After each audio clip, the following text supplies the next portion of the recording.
Okay, so we're live now, Claire. Oh, great. We're live. Hello. We're Hello, live. London. Hello, world. So I'd like to say good afternoon, Claire, and ask Good you how you afternoon. are. I'm very well, thank you for asking. Thank you very much for inviting me on to this lovely little chat. Good. Yeah. I've been looking forward to it. Me too. It's been a long time coming, I think. Yeah. Yeah. So firstly, just so people viewing this know what we're doing, who they're talking to, you are coaching yourself, aren't you? I have been coaching myself. You're now a coach, a life coach. Yeah, I'm a accredited life coach indeed, yes. Brilliant. Certified in January of this year. Great. Nearly as old as me. It's great. And it's a really interesting, I thought it'd be really interesting to do this, because obviously we've been chatting for a long time, and I feel that like our journeys with the coaching have been so similar on like Parallel, haven't they? Parallel. It's been a parallel journey. Parallel journey. So what I was going to ask you first is, I know from my point of view who I kind of, I don't know if the niche is the right word, but the people that I tend to get involved with more and support. So I was going to ask you, do you have a niche firstly of like who you support more, or who you aim your services to, or who gravitates to you more? Yeah, good question. Since I've been accredited, I think I'm attracting more of a client a similar age to myself. Maybe that's some kind of crossroads in their life, whether that be career change, or whether that be a relationship change. So at the moment it's more sort of focused around there, but I wouldn't say I have a niche as such, because I feel like I have a fantastic set of skills to be able to support and encourage anybody with any of their kind of goals and aspirations. So I don't tend to have a niche as such, but I think I kind of have the energy, and I find that women of a similar age to myself kind of gravitate towards me. Yeah, that makes sense. How about you? When I started doing this, I did it because I felt that I was already very involved in helping people. And if I'm honest, I really struggled to say to myself, okay, what's the niche as such that I would tailor myself to? But because I wanted to help everyone, I wanted to help men, women, young, old. But I find that as time's gone on and I'm getting more deeper into this, I can certainly equate and relate more with middle-aged men. So obviously through life, you have your ups and downs, and when I speak to middle-aged men that are maybe in that point where they don't really know where to go next, I think, well, I was there. So I'm kind of going more that route. So, it's very relatable, isn't it? Yeah, I think so. And I think now also with this time age where you have people find it difficult to talk, I find men find it more difficult to talk about the problems. So I think it's very relevant. Very, very relevant. Absolutely. And I think it should be encouraged so much to get men to try and open up a little bit more, because it's not a weakness at all. If you can have a coach as such to be able to mentor you through times of change, it's just such a huge benefit, and it shouldn't be looked upon as anything as a weakness at all. It's So what we're going to talk about today was specifically focus. And I know for a fact that we could talk forever, and we could go on, and we can do this every day. We could digress. Yeah, like we do. But today we decided we were going to talk about change of direction. I think it's a really good subject for us to discuss, because I feel that we probably both at a similar timing have really changed the direction of where we're going, in our life, or certainly on a career basis. So that's what I wanted to talk about. Fantastic. And Yeah, well, what have you got to say about that? I've lots to say about it, but you tell me what you think. So Well, people that are watching and are going to watch this, who are thinking to themselves, well, I do this 9 to 5 job, and there's nothing wrong with that, but I really want to do something else, but they don't feel that they have the confidence to do it. yeah, that's a good point. A lot of it does come down to confidence, and a lot of it can be about where you are in your life, what sort of what age you are, what's happening in your life, what's going on around you. But I think it's a really valid question to be able to ask yourself, you know, what is it? You know, am I fulfilled in life? You know, am I living the fulfilled, happy life that either I deserve or I expect? So it's a good question, really, change of direction, because it can be work related, and again, like I said earlier, it can be from a crossroads in a relationship, which can make you change a different direction, a different path that you take that can lead you onto something very new and exciting. A lot of it, I think, is just courage. I think courage, confidence, and just not having the fear of the unknown. I mean, you can open up a can of worms with this kind of question, because like we do with our clients, you know, it's asking them questions like, you know, what do you want from your life? What brings you happiness? What fulfills you? Those sort of questions that you ask. And it's just, sometimes people don't actually ask themselves those questions, because we're in this sort of rat race, aren't we? And this is why this period that we've been going through is a period of calmness in my mind, a time to reflect, and a time to sort of make some changes, and ask yourself those questions, because they're really, really important questions. Change of direction, like from a work perspective, even for myself, I've worn many different hats. I've worked in many different sectors, but all those different roles that I've had have led me to where I am now. And for me, that's a total blessing, because finding, would I say it's a calling? Possibly, I'd say it was a calling. But being able to study and become accredited as a life performance coach is a blessing for me, because I want to help other people reach their potential. And I think people struggle, Mark, I really do. I think people struggle to be brave to make those choices, because fundamentally that's what it's all about. It's all about choices, isn't it? Yeah, definitely.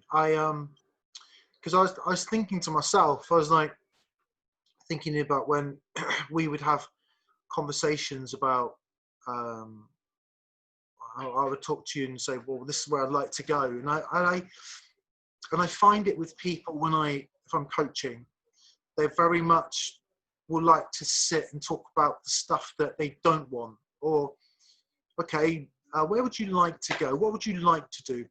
Well, what I don't want to do is, I've had enough of this, I've had enough of that. And like I said, I did it myself, and I've had conversations with you. Are you back? The universe. It's the universe. It's playing havoc with the Wi-Fi. It's okay. It's still recording, so it's fine. That's all right. Just continue. I think obviously I passed it over to you, kind of get your point on there. So we'll just pick up from where we left off. So what I was saying is, I remember from conversations that we'd had, that I would sit, and I find this with people that I coach, they spend a lot of time talking about the things they don't want when they talk about their change of direction. Where would you really like to go? What would you like to do? And I find a lot of the time they can spend 20 minutes, half an hour literally talking about the things that they don't want. And it kind of starts or even kind of like, even talking themselves out of it. It's bizarre, isn't it? They talk themselves out of where they want to go. That's right. Exactly that. And it's a really interesting subject, because I get to the point now where I say to people, I said, well, tell me your dreams, tell me the things you're passionate about, tell me the things that you'd love to do if there was no obstacle. And they really struggle to say what that is, even though in their head they know. And it's kind of like breaking down those like limited beliefs in their mind, to say that everything's possible. I was speaking to somebody yesterday about like with the coaching and how many times that I would put it back or set back or delay because I thought, what would he think? What would she think? Or whatever. Yeah.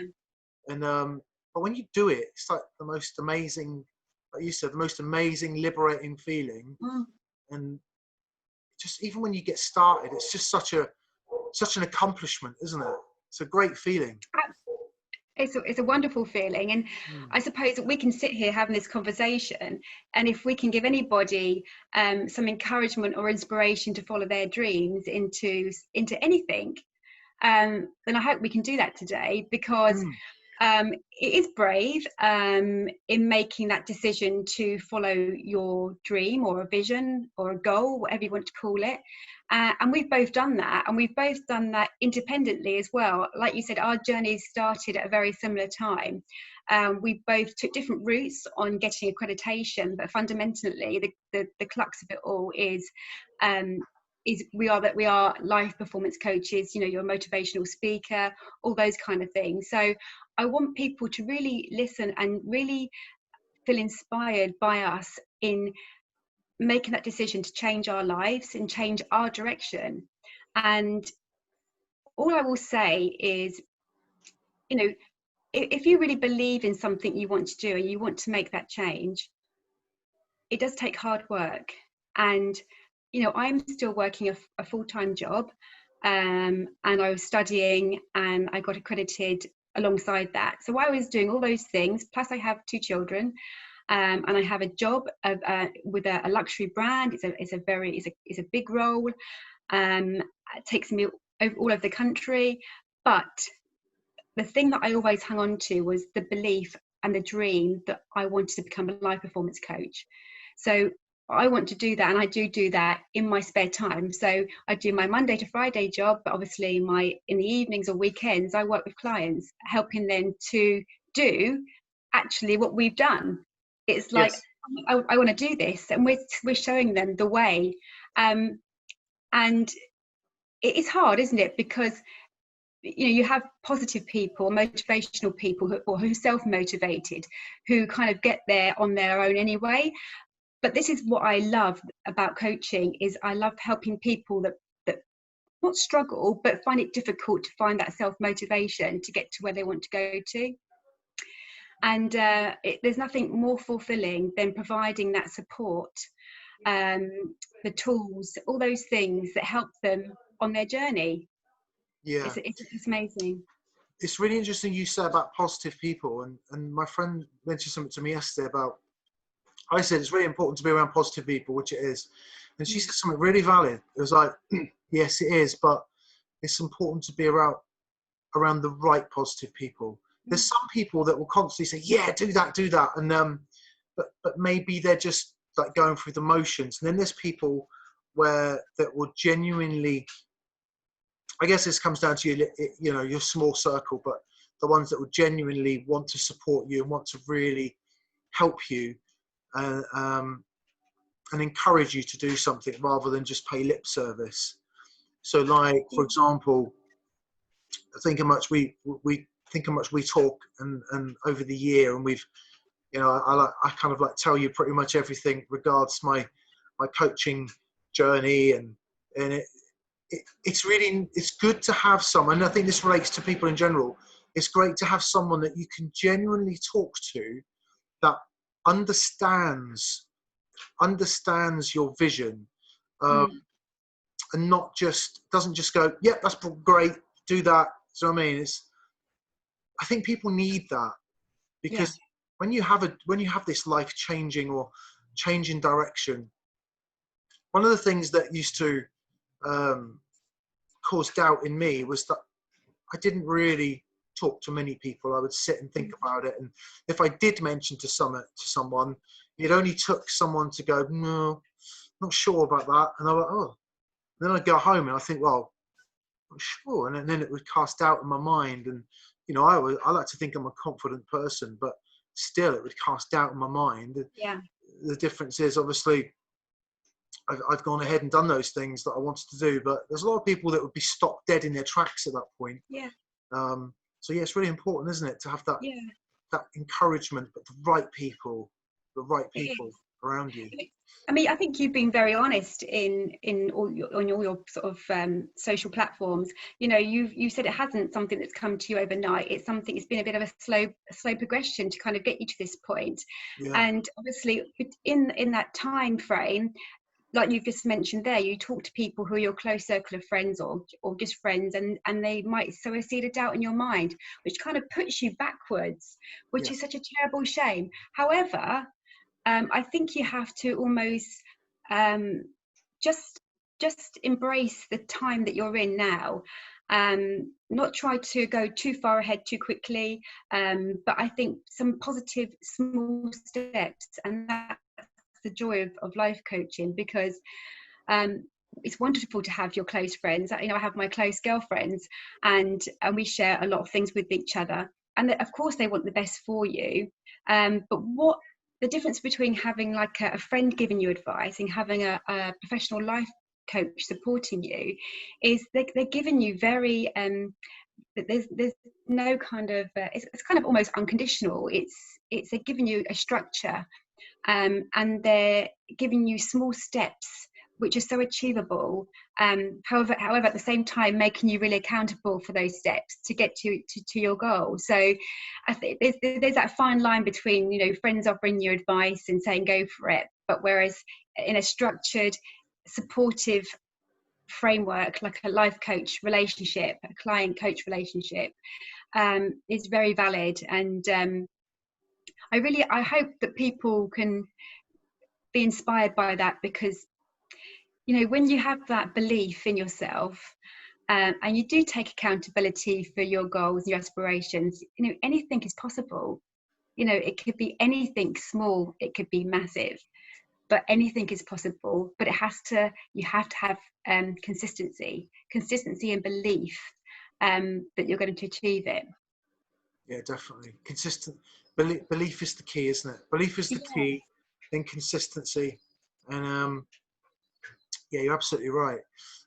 I found it really interesting when we went to the well-being was it a seminar, wasn't it? Yes, it was like an event, wasn't it? Like a wellness event in Birmingham that we went to.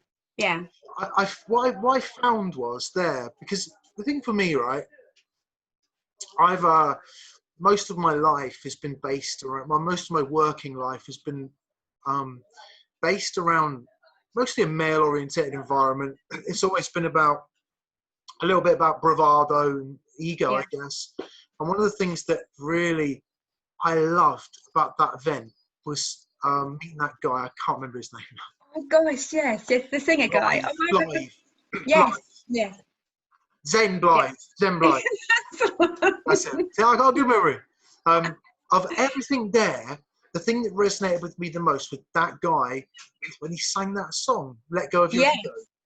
Yes. And it really resonated with me, because I by that point I'd already understood it, but it really, really resonated, because I thought, yes, a lot of the things that sometimes hold us back, or sometimes can be an obstruction to us. Maybe it's more a male thing, I don't know, but definitely ego and like comparing yourself to others.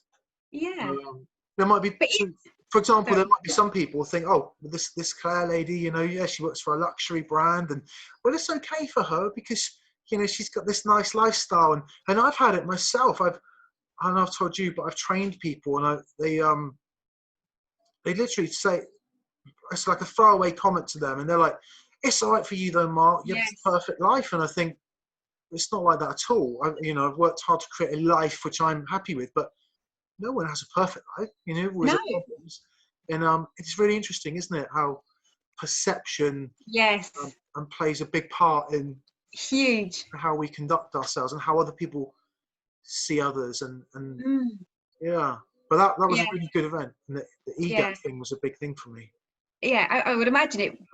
Just talking about perception there, Mark, I can't imagine anybody would have sort of saw this big burly guy like yourself really embracing a song by some sort of super cool kind of like almost sort of hippie like guy singing that song. But it's again, it's perception, isn't it? How people perceive you. It's like you're saying, people think, oh, you know, I mean, I feel I feel like quite a sort of happy I am a happy person. Yeah, I yeah. choose to be happy. Hmm. But it's not something that you know I sort of switch on every day. It's a mindset thing. So I'll always, you know, I just yeah, just choose to kind of look more of a sort of a sunnier outlook if I can most of the time. But just really be grateful for the simple things in life, the things that are really dear to me that I'm grateful for every single day is my family and my health. Those and nature. You know, everybody's getting outside during this lockdown period, and I that's not new to me, and I know that you're obviously very active as well. So when I'm going out and I'm seeing people, the more and more people outside with nature, because they haven't got anywhere else to go, they haven't got to go to the shops or things like that, but they're loving it, and I'm loving the fact that families are together and they're all going out as one, rather than us all being distracted by all these other things that used to go on in our lives. You know, it's kind of almost brought everyone back to basics, and being brought back to basics is a good way, a good place to start if you want to reset and change direction in some way in your life.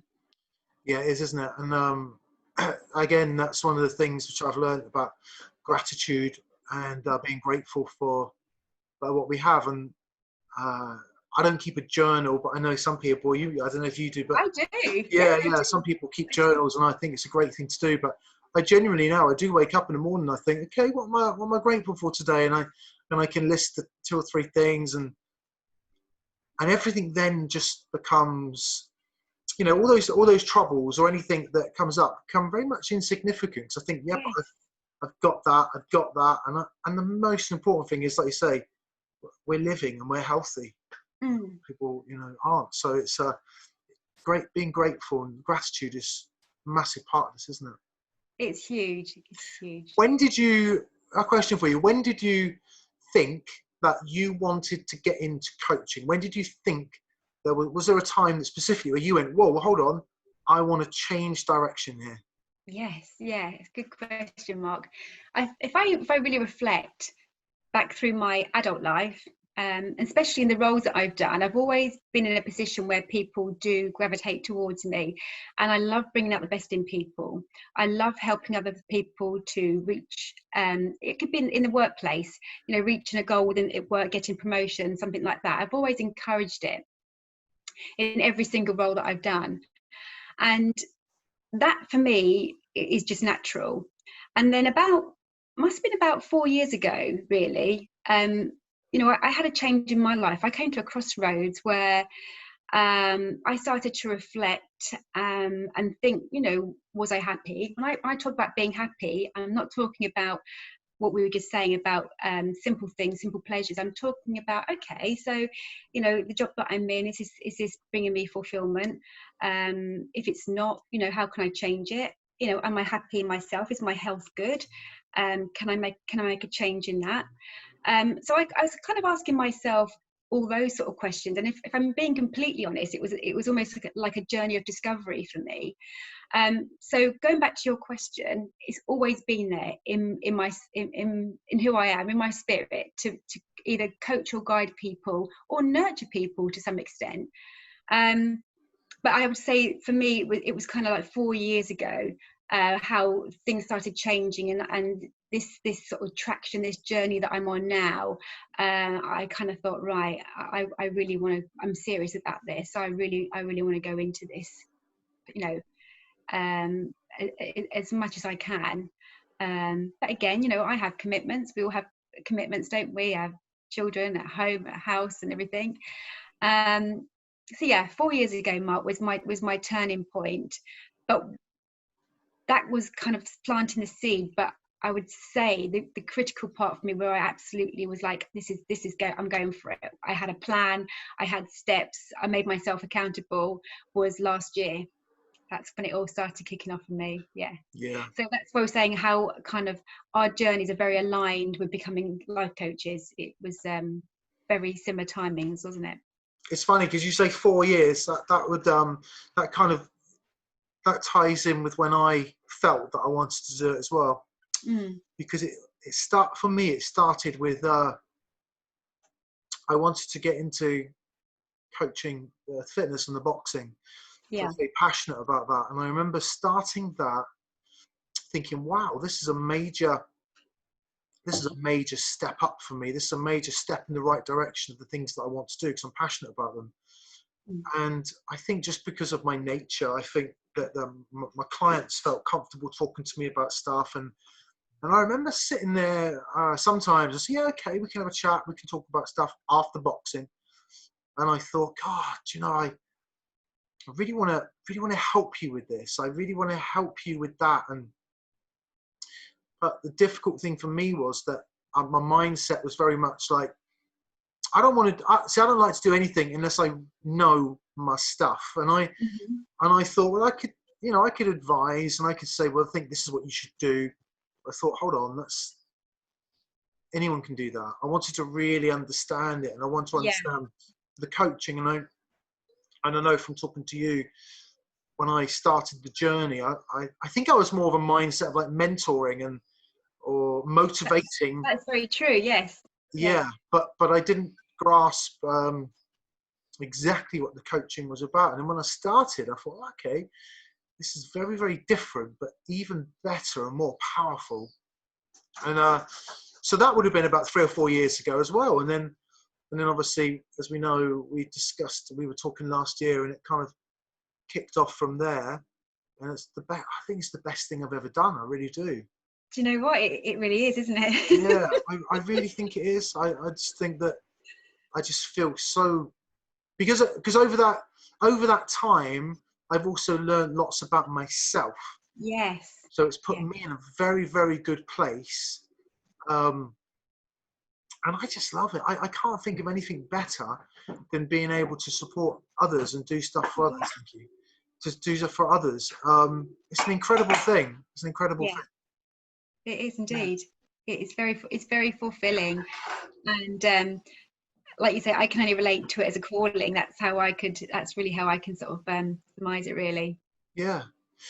So I'm conscious how long the time goes. We've already done on half an hour, so I'm going to take too much of your time. But I would like to ask you a couple of questions. Right. So if someone comes along to Clare and says, look, you know, I'm doing my 9-to-5 job at wherever, I'm really stuck.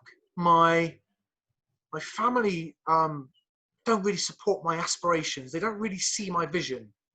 And I say that specifically because I feel that for me personally, I've been in situations where family and that they don't discourage it, but they don't understand it. And if they don't understand it feels like they're discouraging it.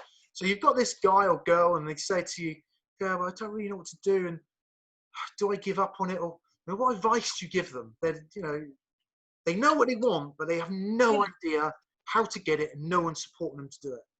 I think a lot of the time with my clients, it's just asking them questions, sort of really open questions, and kind of not probing, but kind of you could ask somebody a question, say, so what do you like doing? I like taking photos. So they could give you a response like that, but it's kind of like you're delving and you're asking more leading questions to really get a beautiful understanding of where that comes from within them. And that's the beauty of coaching is discovering with your client what it is, what they're seeking, because I haven't got the answers because it's not my life, but I will help somebody to discover what it is that they want in their lives by supporting them, and the tools that I have and the structure I put in place with them. So it's a journey. It's a journey that you go on with your client, and everything that you put in place for them is achievable, and it's realistic, really realistic, because I like to set small steps for them to achieve, because once you've built up that confidence in them and you build up the faith really between the pair of you, the client coach relationship, you can go on to bigger things, and you can stretch them a bit more as well. So I would say, you know, we both do discovery calls, don't we, with our clients? Yeah. I would say, get in contact. Let's have a chat, half an hour, 40 minutes. Let's have a chat about where you want to go, and let's put some things in place that can really help you achieve it and get you on the way on your journey. That's a good point, isn't it? So I say to the people that I coach, I say, you want to go from A to Z, and sometimes you feel the pressure is seeing that whole journey. And I always say, let's just take very small steps. You know, let's get A to B first. Let's make you accountable for your actions, but it's just small steps. And as long as we keep making small steps, we get to the bigger picture. Yeah, I think you have to start, Mark, with the end goal in place. You have to visualize the end goal. Yeah. And once you have that in your mind's eye, that's when you step back. And that's why, for me, it's the most natural thing in the world to be a coach, because throughout my life, I've been able to do that without any assistance. So I know that I can help other people with the way on their journey and what they want to achieve. Yeah, I like that. That's good. Good. Yeah. Okay. Well, I think I think that's been really, really. It's been lovely talking to you. It was always lovely talking to you. Yeah, it's really great to put something together like this that we can show people. Yeah, absolutely. I've really enjoyed it. And I just hope that we can just, people will just reach out. That's all it is. Just reach out. Don't feel like you can't live a fulfilled life. And it can be even simple things that you might need help with. Yeah. Nothing too big, nothing too small. Oh, that's so true, isn't it? Yeah. That's so true. Because we're all, what I always say, Mark, we're all sort of fabulously unique. No two people are the same. So we have to, you take everybody as an individual. That's right. I like that a lot. Okay, so tell me the name of your because I always get the words mixed up. What's the name of your coaching? So I'm going to tag you. Is it a tongue twister for you? It is a bit of a tongue twister. I love the name. It's a bit of a tongue twister. That's why I change it every time. Yes, you do. You do, absolutely. So anyone, I have my Instagram page or I have my Facebook page, and it is Create Clarity.Discover You, and that's what it's all about. Good. We'll leave it there then. Thank you so much for your time. Thank you. Thank you. I'll speak to you soon, Claire. Thank you very much. Take care. Bye, guys. Thank you. Bye.